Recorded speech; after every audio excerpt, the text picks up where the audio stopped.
हनुमान जी के धर्म पिता वायु थे, इसी कारण उन्हें पवन पुत्र के नाम से भी जाना जाता है।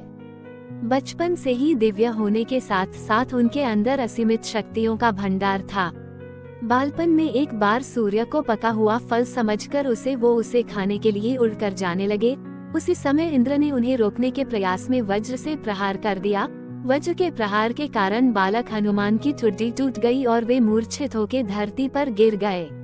इस घटना से कुपित होकर पवन देव ने संसार भर में वायु के प्रभाव को रोक दिया, जिसके कारण सभी प्राणियों में हाहाकार मच गया।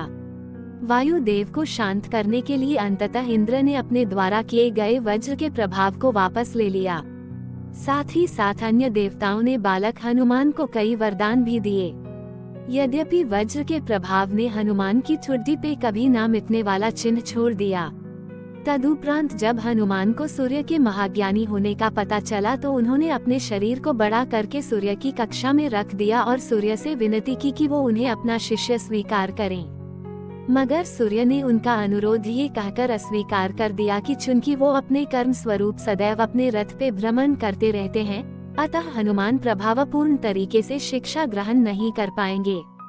सूर्य देव की बातों से विचलित हुए बिना हनुमान ने अपने शरीर को और बड़ा करके अपने एक पैर को पूर्वी छोर पे और दूसरे पैर को पश्चिमी छोर पे रखकर पुनः सूर्य देव से विनती की और अंततः हनुमान के सतात्य दृढ़ता से प्रसन्न होकर सूर्य ने उन्हें अपना शिष्य स्वीकार कर लिया।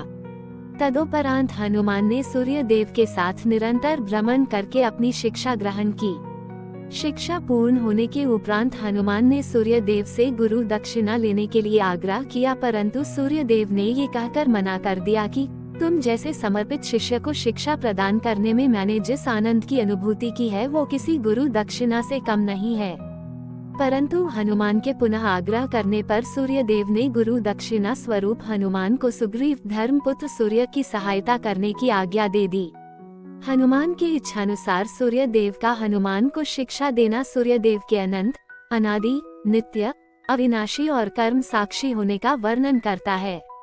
हनुमान जी बालपन में बहुत नटखट थे। वो अपने इस स्वभाव से साधु संतों को सता देते थे। बहुधा वो उनकी पूजा सामग्री और आदि कई वस्तुओं को छीन झपट लेते थे। उनके इस नटखट स्वभाव से रुष्ट होकर साधुओं ने उन्हें अपनी शक्तियों को भूल जाने का एक लघु शाप दे दिया। इस शाप के प्रभाव से हनुमान अपनी सब शक्तियों को अस्थायी रूप से भूल जाते थे और पुनः किसी अन्य के स्मरण कराने पर ही उन्हें अपनी असीमित शक्तियों का स्मरण होता था। ऐसा माना जाता है कि अगर हनुमान शाप रहित होते तो रामायण में राम रावण युद्ध का स्वरूप पृथक भिन्न न्यारा ही होता। कदाचित वो स्वयं ही रावण सहित संपूर्ण लंका को समाप्त कर देते।